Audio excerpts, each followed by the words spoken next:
And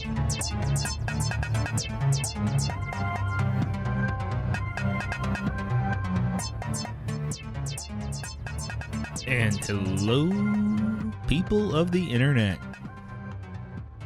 How's it going today? How you doing? This is Billy Bones. This is a walk through the mind.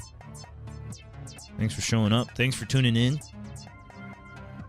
It's a moment where we take a couple minutes of our day and see what's bouncing around between my ears, and we take a minute, and then we can take all that information that, or jibber jabber is probably a more correct term for what I spew into the microphone, and we see if we can't at least get some talking points for friends, family, and neighbor on the street, person on the subway. You don't have to interact with everybody, but you know, when you want to throw out some conversation points, let's see what all I can bring up. And seeing as last week I told y'all why I'm thankful for capitalism. And I'm sure there's more I could have expanded on that. There's arguments against it, always. There's arguments against everything. You're not supposed to agree with me on everything. I'm just tossing out ideas, right? All right, there I go again. I apologize. So, but this week, on this episode, I would like to talk to you guys about why I'm thankful for socialism and or communism. Kind of a funny thing to go from one subject to the next. Be thankful for both. And we have many reasons here in the United States to be thankful for such things as that. You know, just in the quick breakdown of it, we got the police department, fire department, we got public schools, we got roads, unions, right? All of those are socialist ideas put into action. I believe we'll start off with the fire department. There was I believe it was Daniele Bolelli's History on Fire podcast that he talked about someone in ancient Roman times had a private fire department because back then, they didn't figure out the socialist aspect of everybody chip in and have the fire department. And I'm sure private fire departments have existed, even to the early days of the United States. But just under the example that I know I can paraphrase is, back in the day, those Roman houses weren't made with the fire-resistant materials that in the state of California may cause cancer or birth defects. But they slow down the burning of houses and other things, which makes it easier for us to put out fires and figure out what went wrong and improve on the next time. And in the Roman days, right, you had your thatched roof or your wood roof or, I don't know how fire retardant their walls were. But, even inside, we got a lot of wood, very little metal. So houses throughout history are rather flammable. And one of the big name figures in Rome, I can't recall his name, I'm sorry. If you're interested, you can do your own research. Right? I'm not a research podcast, I'm a conversation podcast. But he would go around and there would be a fire happening. And this guy would gather his platoon of people, group of people, collection of people, however you want to phrase it, And he'd run up to the people and be like, "You want me to put your fire out? Well, it's going to cost you X amount of dollars. And if you don't want to pay me X amount of dollars, I'll buy your house and I'll put the fire out and you can take your belongings," or something along those lines. So this guy would get property on the cheap by saving the houses. And it would just be the line of buckets kind of thing, or whatever the heck they used. And from there, right, we can fast forward to current day. We all pay our taxes, property taxes and income tax or sales tax. That all gets divvied up between all the different individual entities, one of them being the fire department. So that way we have the ability to call 911. Someone is getting paid to answer the phone. And you tell them if you need a police emergency or a fire emergency. And then they do the dispatch. And the people that we employ, with the equipment that we purchase for them to use through our taxes, come to our house and put the fire out or arrest the bad guy. Public schools, another socialist communist idea. We can think back into the day that when, even early United States, there wasn't public schools. There were community schools, which is kind of public. But now communities have grown bigger and bigger, and the thirst for knowledge has grown more and more. And so we all chip in. We all pay our fair share to the public schools. But back in the day, when there wasn't a public school, you were very fortunate to be able to learn how to read. Maybe your parents taught you how to read, but then, math and history and all this other stuff. And a lot of that came from, private tutoring. If you had a private tutor, that would be a much better chance for you to learn and grow.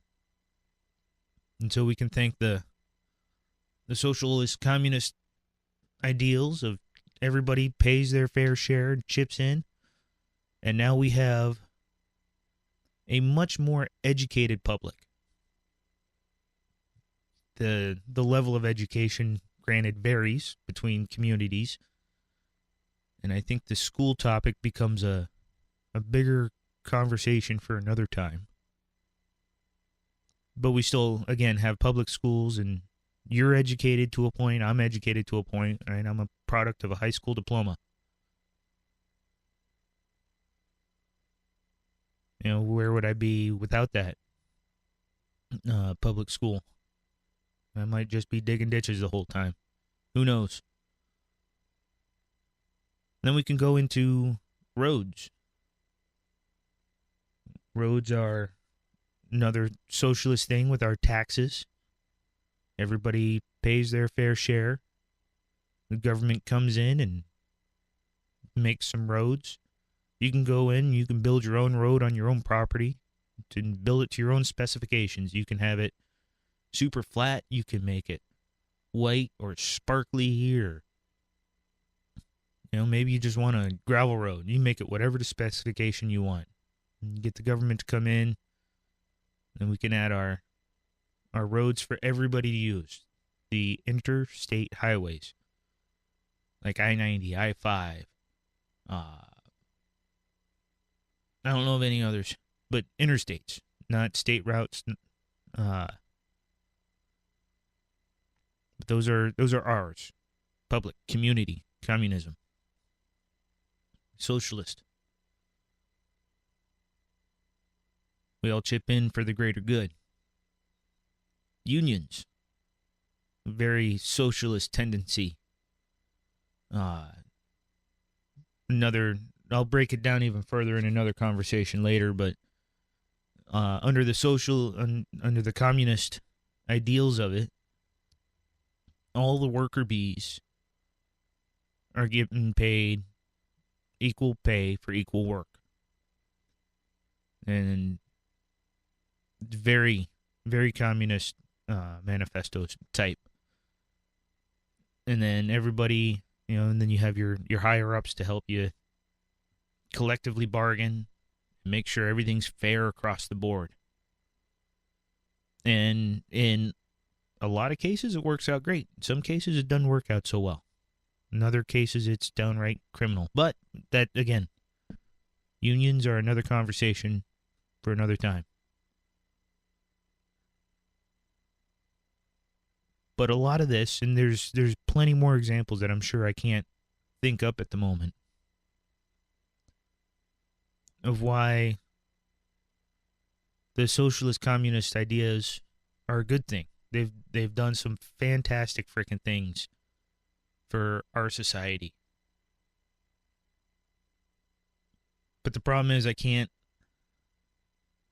leave this podcast without the caveat that the communist socialist system is so easily abused. And across all things socialist communist. We can wag our finger, we can point our finger and say income inequality with capitalism, and capitalism is bad. No, it's not fair, blah blah blah. I hear you. I'm not in full agreement, but I definitely agree with your sentiment and the feeling for it. It sucks being at the bottom of the barrel and having to claw your way even just to the first rung.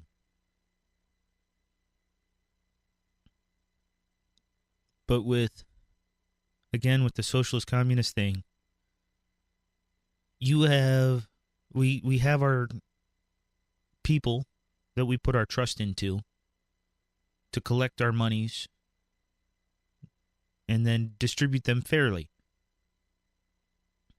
Make sure everything's spent properly. Make sure that no funds go to waste. But then they'll sit there, as history has shown us. It's the other, I forgot to mention, I'm thankful that communism has existed in the past. Very thankful for it to have existed and been a practice. And we have examples available to us of people abusing the system. And there's a quote in the book. I don't do much reading. I will admit to that. I do a lot of listening, but I don't do a lot of reading. But I will highly, highly, highly recommend you read the book Animal Farm, or if you feel like being a couch potato, don't blame you. You can watch the movie. I saw it on the YouTubes. The movie doesn't do the book justice, but the movie will work. But the quote I think of is, well, here, we'll back up just a second. Animal Farm is, there's a word for it. Can't remember it at the moment, but it's not a parody. It's not making fun of it. Allegory, I believe, is the word. I think. You guys are going to lambaste me. But it's the telling of Soviet Russia through talking animals in a farm. It starts off all hunky-dory and everybody's gung-ho, and the main thing starts off with all animals are equal. It's communism, socialism, everybody's equal. Everybody is on the same playing field. Everybody's in there for the greater good. Everybody's working hard to make sure things happen. But then we look at the people, the organizers that we've entrusted, and we see how the abuse starts to change, or the abuse of power happens. the change of character begins.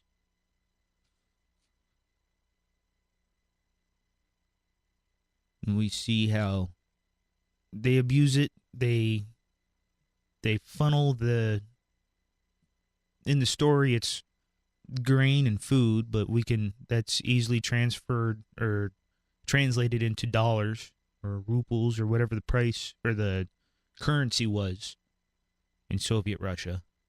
They start funneling it more and more to themselves. Not to throw out a spoiler alert, but towards the very end of the book, it turns from all animals are equal, except some animals are more equal than others.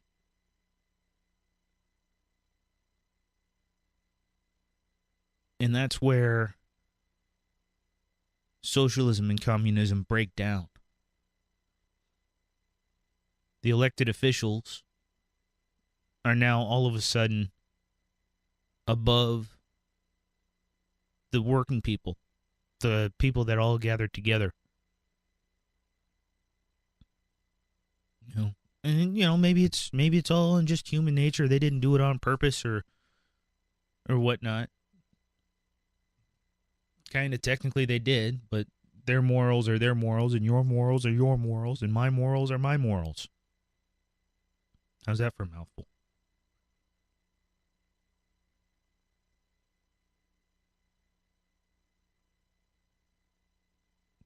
So, if we can figure out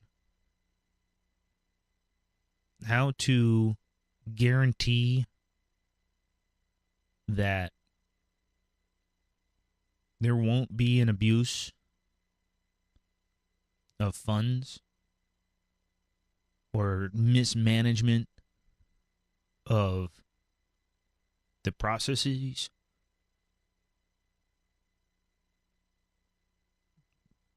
communism and socialism can have some fantastic outcomes. But I think the only way it works is on a smaller scale rather than a macro scale. I don't think an entire country, especially the United States, can work necessarily on a communist system. But I think communist ideas, socialist ideas, can be very well applied to create some fantastic outcomes. And then you throw in a little bit of mix of capitalism. You get someone who's willing to do all the hard work and the heavy thinking. And then you get some socialism ideas in there. Get some union work in there. Everybody gets paid decently. And you can get yourself some awesome outcomes. But again, we come right back to the mismanagement of funds. Keep that. That's the big one. If you don't take anything from any of my podcasts, just mismanagement of funds on this one for the socialist communist. Once we fix that, right, we can have a much deeper discussion, and we can venture into all sorts of ideas on what can happen.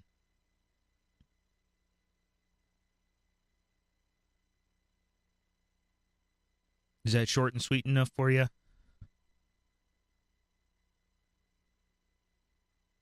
So,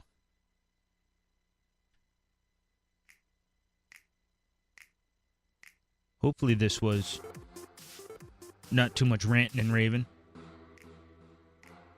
Hopefully this was something that, again, stirred the thought process for you.